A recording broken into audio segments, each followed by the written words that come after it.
News 5 India में America के दो राजनीतिक विचारों का स्वागत करते हैं और हम उनका संक्षिप्त जीवन परिचय जानना चाहते हैं। तो विनोद कुमार शर्मा अपना जीवन प्रस्तुत करेंगे।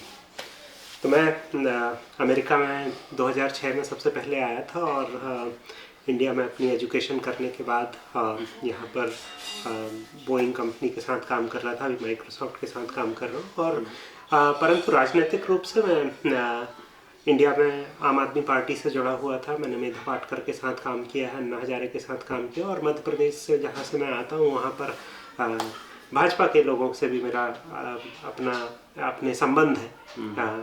पार्टी के लिए इससे तो नहीं जुड़ा हूँ पर मेरे अपने संबंध हैं। तो बस राजनीति में इंटरेस्ट है ये कह सकते हैं और उसके बारे में पढ़ते लिखते रहते हैं, लोगों से बात करते रहते हैं। यहाँ भी लोगों से मिलना होता है, उनके विचार जानने का प्रयास करते हैं। चलो, ये जानकर हमें बड़ा हर्ष हुआ। और अब हमारे यूपी से हमारे पुराने मित्र अपने विचार प्रकट करेंगे अपनी जीवनी के बारे में। मैं कामेश्वर सिंह, मैं उत्तर प्रदेश में कुशीनगर से बिलोंग करता हूँ। जैसा कि आप लोग कुशीनगर के बारे में जानते होंगे, कुशीनगर बहुत पुराना विस्तार से प्रयोजित रहा है। तो कुशीनगर बेसिकली आप नाम कैसे पड़ा तो श्री रामचंद्र जी के जो पुत्र थे कुश, उनकी वो नगरी थी और तब से ये फेमस था। उसके बाद से गौतम बुद्ध ने वहाँ पे, आप जानते होंगे कि जैसे गौतम बुद्ध अपने आखिरी दिनों में वहीं पे थे, इसलिए कुशीनगर फेमस हुआ। और मैं अपना इंडिया में कॉलेज कंप्लीट करने के बाद कंपनी HCL में काम कर रहा था और उसके थ्रू अमेरिका में आया 2011 में। और मेरी जर्नी बहुत ही डायनेमिक रही है अमेरिका और इंडिया में। फिर मैं 2014 में इंडिया गया, फिर दोबारा मैं 2015 में अमेरिका आया और अभी मैं कोहेसिटी कंपनी के लिए काम कर रहा हूँ। और मैं बेसिकली इंडिया में जहाँ से बिलोंग करता हूँ तो मेरी फैमिली शुरू से ही थोड़ा पॉलिटिक्स में रही है। मेरे परिवार के सारे लोग पॉलिटिक्स में इन्वॉल्व रहे हैं, तो मेरा भी इन्वॉल्वमेंट थोड़ा बहुत रहा है पॉलिटिक्स में। और मैं बेसिकली मैं भी जब आम आदमी पार्टी या फिर जब अन्ना हजारे का आंदोलन शुरू हुआ था तो मैं भी काफ़ी एक्टिव रहा था उस आंदोलन में, उस मूवमेंट में। और मैंने भी काफ़ी काम किया है। बट मेरी जो फैमिली है इंडिया में वो बेसिकली जो वहाँ पे बेसिकली दो पार्टियां हैं, समाजवादी पार्टी एंड बीजेपी, दोनों के समर्थक रहे हैं। सो बेसिकली जैसा मैंने बोला, मेरी फैमिली पॉलिटिक्स में इन्वॉल्व रही है। सो बेसिकली वहाँ पे जो हमारी फैमिली जो सपोर्ट करती है वो पार्टी को ना सपोर्ट करके कैंडिडेट को सपोर्ट करती है। और इसीलिए हमारे परिवार या हमारे क्षेत्र के लोग जो हैं वो बेसिकली दोनों पार्टियों को बेस्ड ऑन द कैंडिडेट हमेशा चुनते हैं। सो ये मेरा संक्षिप्त विवरण है मेरी पॉलिटिकल जर्नी और मेरे अमेरिका आने की जर्नी का। ये जानकर हमें बहुत हर्ष हुआ। अब हम अपने उत्तर प्रदेश के बारे में, जो कि 5वें चरण की ओर हम अग्रसर हो रहे हैं, अवध क्षेत्र के बारे में विवेचना करना चाहते हैं। तो विनोद कुमार अपने अवध क्षेत्र के बारे में राजनीतिक विचार प्रस्तुत करेंगे। तो 61 सीटों पे चुनाव हो रहा है 5वें फेज में। एक आंकड़ा बता दूं पहले। इस फेज में जो बात, क्योंकि कुछ मुद्दे जो चल रहे हैं, जात पात तो ठीक है, यूपी में चलता ही रहता है, कानून व्यवस्था की बात चल रही है यूपी में। बीजेपी इस मुद्दे को बड़े जोर शोर से उठा रही है और कुछ मुद्दे चल रहे हैं जैसे उन पे भी आते हैं। पर कानून व्यवस्था के बारे में जस्ट एक बात बताना चाह रहा था। मैं देख रहा था कि जो कैंडिडेट डिफरेंट पार्टीज ने उतारे हैं, इसमें समाजवादी पार्टी के इस फेज में जो कैंडिडेट हैं वो सबसे ज़्यादा क्रिमिनल बैकग्राउंड के कैंडिडेट्स हैं। करीब उनके 47 कैंडिडेट ऐसे हैं जिन्होंने कोई ना कोई छोटा बड़ा क्राइम किया होगा। बीजेपी के 27 कैंडिडेट हैं करीब। तो बीजेपी भी पीछे नहीं है पर समाजवादी पार्टी सबसे आगे है। अब इस क्षेत्र के पॉलिटिक्स की बात करें तो हाँ, अब चुनाव उस फेज में आ चुका है मुझे लगता है जहाँ पर जो समाजवादी पार्टी को पश्चिमी उत्तर प्रदेश में थोड़ी बढ़त मिल रही थी वो यहाँ कम होती दिख रही है। क्योंकि इस क्षेत्र में अयोध्या आ जाता है। इस क्षेत्र में बहुत सारे ऐसे, लखनऊ है, शहरी क्षेत्र भी है और प्रतापगढ़ है, गोंडा है, चित्रकूट है, काफ़ी सारे क्षेत्र हैं जहाँ पर बीजेपी काफ़ी मजबूत है।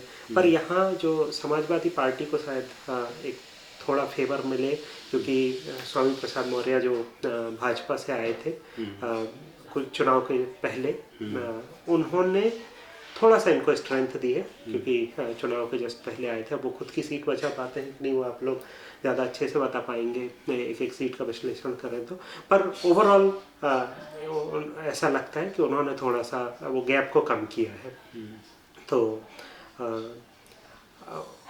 यहाँ पर अभी कड़ी टक्कर है, पर उस कड़ी टक्कर में भाजपा थोड़ी सी आगे दिखती है। मैं आपकी बातों से पूरी तरह सहमत हूँ। जैसा कि आपने बताया, ये एरिया काफ़ी क्लोज टू लखनऊ है और इसमें लखनऊ खुद शामिल है। और ख़ास करके प्रयागराज देख लीजिए या फिर अयोध्या देख लीजिए, बहराइच हुआ, गोंडा हुआ, चित्रकूट हुआ, Amethi, Sultanpur, Gond and Barabanki area. So obviously इस एरिया में आप देखिए तो पिछले चुनाव और इस चुनाव में तो डेफिनेटली बहुत सी दोनों पार्टियों ने बहुत सारे अपने कैंडिडेट को चेंज किया है। और उसका रीज़न ये रहा है कि खुद बीजेपी या समाजवादी अपने कुछ कैंडिडेट के ऊपर उतना भरोसा इस बार नहीं कर पा रही थी कि शायद वो अगर उनको दोबारा सीट दें तो वो अपनी सीट बचाने में कामयाब होंगे। और कई सारे फैक्टर इसके रहे हैं कि ऑब्वियसली सिंस ये एरिया सबसे ज़्यादा कनेक्टेड है लखनऊ के, और इस एरिया में काफ़ी डेवलपमेंट हुआ है और काफ़ी डेवलपमेंट अभी होने की गुंजाइश भी है।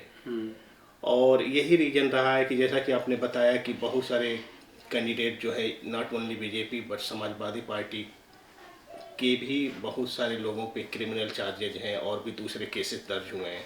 सो देखिए, राजनीतिक अगर विश्लेषक किया जाए किसी भी कैंडिडेट का, सो आज के टाइम में वी कैन से 60 to 70% नेताओं के ऊपर कोई ना कोई चार्ज है और जनता उस चीज़ को देखती है और देख रही है। और काफ़ी हद तक अभी की जो चुनाव हो गया है इस बार स्पेसिफिकली काफ़ी सारे मुद्दे हैं लोगों के पास। जैसा कि आप देखिए, बीजेपी के अगर कुछ अच्छे काम देखिए तो डेफिनेटली आप कंपेयर करिए 5 साल पहले का अयोध्या और अभी अयोध्या, सो पूरा एक टोटल यूनिवर्स चेंज हो गया है। और लोगों के लिए वो एक पावन नगरी पहले भी थी बट अभी और ज़्यादा सुनियोजित ढंग से बनाई गई है और इतना अच्छा उसको बनाया गया है कि डेफिनेटली उस क्षेत्र में बीजेपी को इसका फ़ायदा मिलेगा। और नॉट ओनली यही, जो इन्होंने कुछ कैंडिडेट जो अपने चेंज किए हैं वो डेफिनेटली वो कैंडिडेट इनके फेवर में ज़्यादा वोट हासिल करने में सक्षम होंगे और इसी बेसिस पे इन्होंने अपने कैंडिडेट जो है वो चेंज किए। सो ये मेरी राय है इस पे। तीसरी पॉइंट ये है कि मैनपुरी निर्वाचन क्षेत्र से उनके पिताजी मुलायम सिंह यादव इलेक्शन लड़ते रहे हैं और जीतते रहे हैं, लेकिन मुलायम सिंह यादव का मैनपुरी निर्वाचन क्षेत्र में करहल जो क्षेत्र था उस क्षेत्र से केवल 5000 वोटों से ही वो जीत पाए थे पहले। तो क्या ये अनुमान लगाया जा सकता है कि अब की बार वोटिंग ज़्यादा हुई है तो क्यों हुई है और अखिलेश यादव की संभावनाएं क्या क्या हैं? इस पर आप अपने विनोद कुमार विचार प्रकट करें। संभावनाओं के हिसाब से तो अखिलेश यादव आगे लगते हैं, क्योंकि मुख्यमंत्री का चेहरा है और मुख्यमंत्री को चेहरे को एक फ़ायदा मिलता है इलेक्शन में। हालांकि उनके खिलाफ जो कैंडिडेट हैं वो सांसद है और उनका भी प्रभाव है, पर मुझे लगता है फिर भी ऐसी कोई बहुत बड़ी जीत नहीं होगी, पर मुझे लगता है अखिलेश यादव शायद ये चुनाव निकाल लें। मैं भी इस बात से सहमत हूँ, क्योंकि अपने इंडिया में या किसी भी प्रदेश में जब चुनाव होता है तो जो पार्टी का जो मेन पर्सन होता है या जो मुखिया होता है या जो सीएम या पीएम कैंडिडेट होता है, इंडिया की राजनीति उसके ऊपर डिपेंड करती है। और सिंस अखिलेश यादव खुद मुख्यमंत्री का चेहरा है तो उसका बेनिफिट डेफिनेटली उस क्षेत्र में समाजवादी पार्टी को मिलेगा। और मेरे को भी ऐसा लगता है कि उस क्षेत्र में समाजवादी पार्टी जीतेगी, बट ऑब्वियसली आंकड़ा बहुत डिफरेंस जो होगा वो बहुत बहुत कम होगा। एक बात हालांकि जोड़ दूं कि बीजेपी चुनाव बहुत शिद्दत से लड़ती है। हो सकता है बंगाल जैसा कुछ हो जाए। बंगाल में ममता की आंधी थी पर ममता की आंधी थी पर उन्होंने कैंडिडेट बड़ा तगड़ा लेके आए थे। भले ही वो ममता की पार्टी से ही निकालना पड़ा उन्हें, तो यहाँ भी कैंडिडेट तो अच्छा लेके आए हैं। कुछ उलटफेर होने के चांस है। देखो, राजनीति में अनंत संभावनाएं होती हैं। बिल्कुल बिल्कुल। और कोई भी चुनाव आसान नहीं कहा जा सकता, इसमें ऊंट किसी भी करवट बैठ सकता है। चलो, इन्हीं विचारों के साथ हम अपने कार्यक्रम का समापन करते हैं और आपका स्वागत करते हैं। धन्यवाद। हो गया।